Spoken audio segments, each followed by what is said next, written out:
رسول اللہ صلی اللہ علیہ وسلم فرماتے ہیں میرے پوچھنے سے پہلے کس نے صلی اللہ علیہ وسلم کہا؟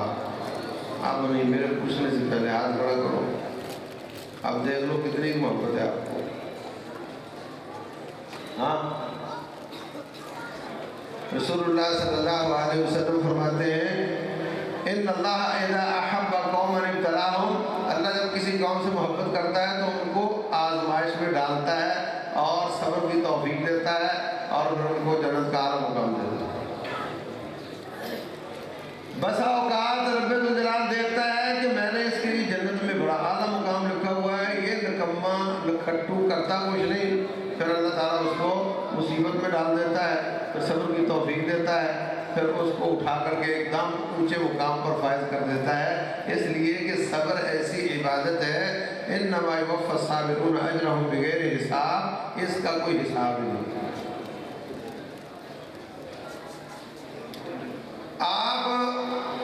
اب تو گھڑے نہیں ملتے، گھڑے لینے جاتے تھے تو تھوڑا اس کو توڑ کے دیکھتے تھے، ٹوٹنا ہے تو اس کی دکان پہ ٹوٹ جا، گھر جا کے نہ ٹوٹنا. ہاں نا، کوئی ادارہ چپڑاسی بھی رکھتا ہے تو اس کا امتحان لیتا ہے، ٹیسٹ کرتا ہے اس کو. رب الجلال بھی کسی کو اپنی جماعت میں قبول کرتا ہے یا اپنی جماعت میں اس کا مرتبہ اوپر والا، جب بھی اگلی کلاس میں جانا ہوتا ہے پیپر تو دینے پڑتے ہیں،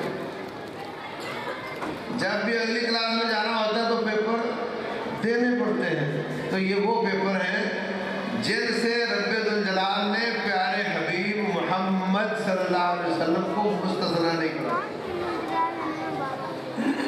آپ رب کے زیادہ قریب ہو یا ہمارے نبی صلی اللہ علیہ وسلم؟ جب ان کا ماتھا مبارک پھوٹا ہوا ہے، دانت مبارک ٹوٹا ہوا ہے، چہرہ مبارک خون سے لہولہان ہے، پتھر کھا کھا کر کے جوتی میں خون جم گیا ہے، اگر ان خون کی لکیروں کے بغیر ترقیاں اور عظمتیں اور رفعتیں اور رحمتیں ملنی ہوتی تو اس زیادہ لائق وہ تھے کہ ان کو اللہ استثناء دیتا. ان کو اللہ تعالیٰ کہتا باقی سب لائن میں لگے رہو، میرا پیارا حبیب بہت مہنگی ذات ہے، بڑی عالی شان ذات ہے، ان کو خراش نہیں آنی چاہیے. جب رب کے قانون میں اپنے سب سے پیارے نبی کے لیے استثناء نہیں ہے تو کون ہو؟ جیسے دنیا کے پیپر ہے نا، یہ مڈل ہے، یہ میٹرک ہے، یہ ایف اے ہے، یہ بی اے ایم اے ہے، یہ فلاں ہے، ایسے ہی اللہ تبارک و تعالیٰ کے نزدیک بھی پیپر ہیں. دنیا میں جو فیل ہوتا ہے وہ اپنی جگہ پہ رک جاتا ہے، نیچے نہیں جاتا. میٹرک میں فیل ہو تو مڈل تو ہے نا وہ، لیکن رب کے کاغذوں میں جو فیل ہوتا ہے نا وہ ہیرو سے زیرو ہو جاتا ہے اور زیرو سے ہیرو ہو جاتا ہے. اور یہ پیپر جیسے میٹرک سے بی اے مشکل ہوتا ہے، ایسے ہی انبیاء کی اور ان کے ساتھیوں کی آزمائشیں مشکل ہوتی ہیں. جس کی آزمائش کڑی ہوتی ہے اس کا امتحان بڑا ہوتا ہے، جس کا امتحان بڑا ہوتا ہے پاس ہو جائے تو اس کا درجہ بھی بہت بڑا ہوتا ہے. اور اگر پیچھے ہٹ جائے دعوت اللہ کے کاموں سے، جہاد فی سبیل اللہ کے کاموں سے پیچھے ہٹ جائے تو دنیا میں امتحان چھوٹا ہو جاتا ہے، کلاس بھی چھوٹی ہو جاتی ہے. اللہ اکبر. تو میرے عزیز بھائیوں،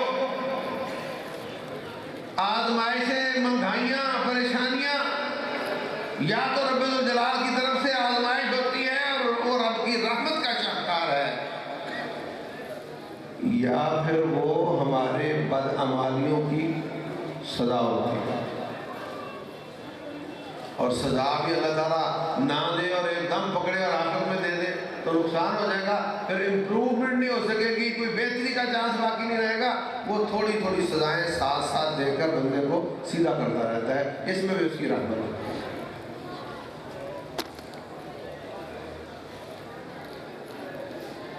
اللہ فرماتے ہیں ما اصابکم